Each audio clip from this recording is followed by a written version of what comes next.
What is going on, my fellow garbage men? It is I, the Biotrash Man here, and what you are watching is a War Thunder commentary. The gameplay you're going to see is some realistic tank battles.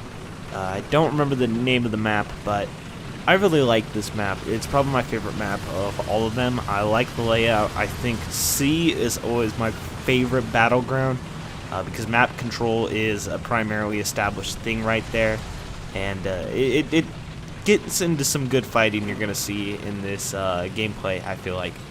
Now, what I want to talk about today is why I feel that realistic battles is the best way to enjoy War Thunder.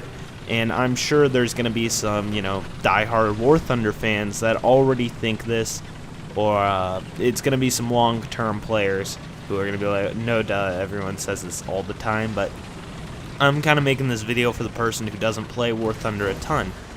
This is primarily going to the person who is maybe a World of Tanks player and wants to know why he should get into War Thunder.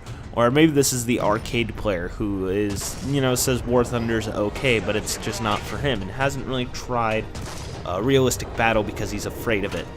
And so, this is why I'm making the video. Let me just stop with this stupid intro and get straight into it.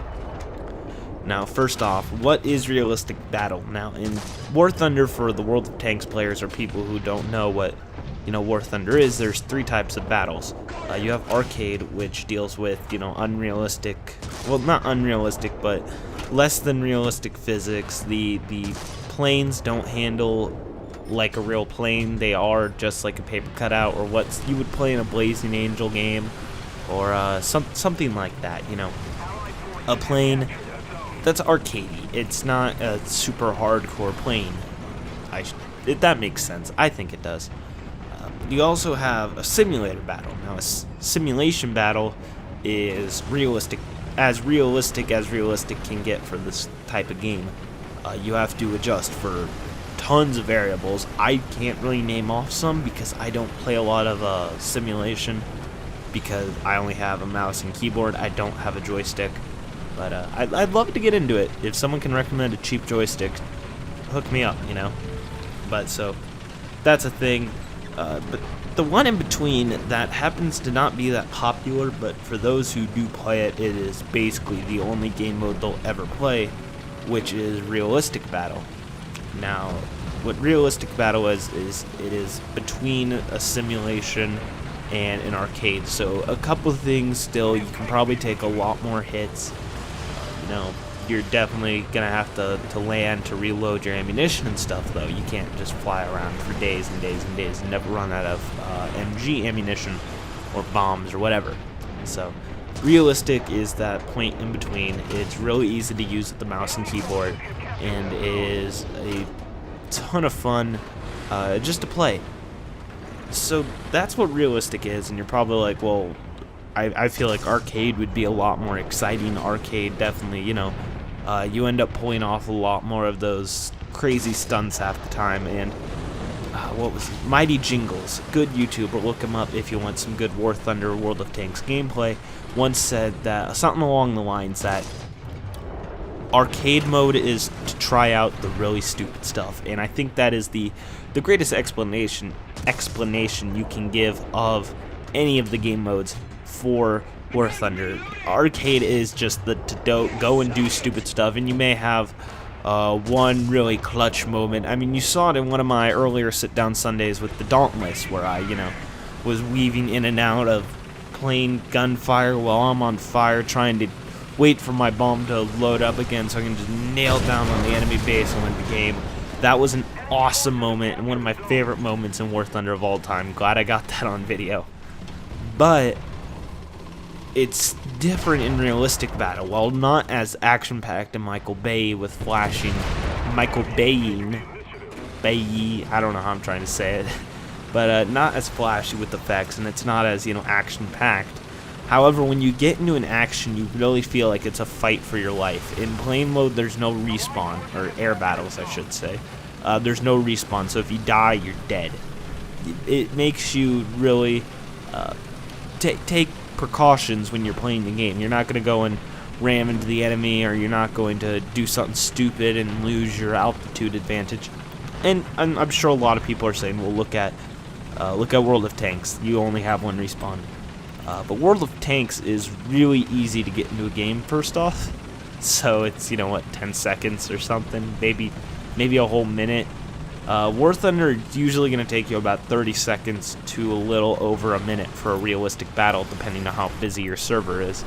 This is for North American times, really. I'm sure over in other places it is faster. Man, I need to work on my talking skills. But within these battles, it's going to take a bit to get longer, which sounds like it dulls the experience down, but it really doesn't.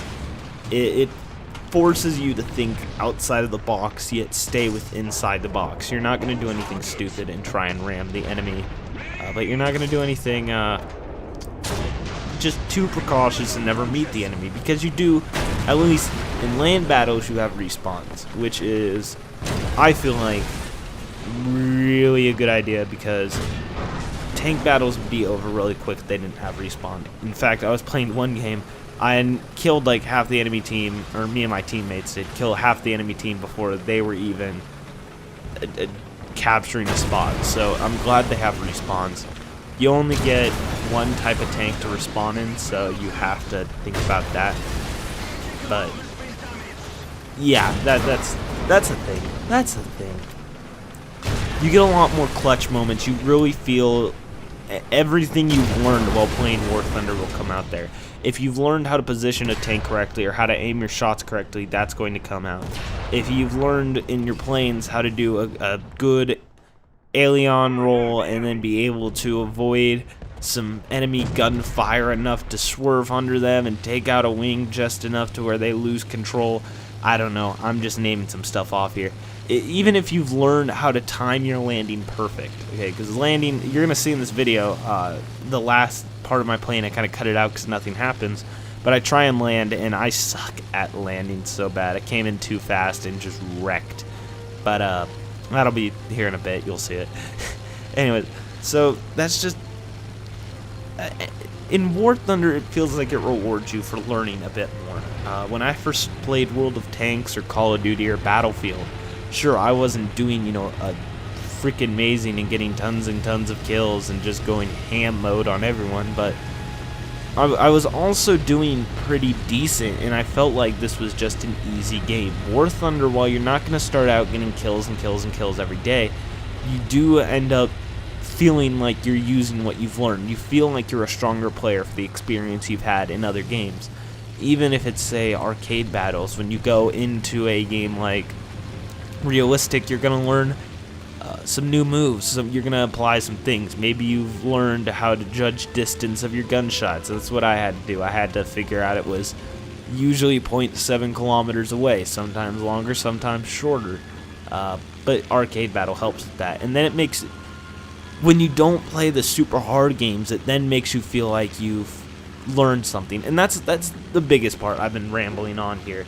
That I feel like War Thunder Realistic is the best way to play the game, because it makes you learn the game. You can't, arcade battles, I can just hop on and do whatever I want and leave my brain at the door.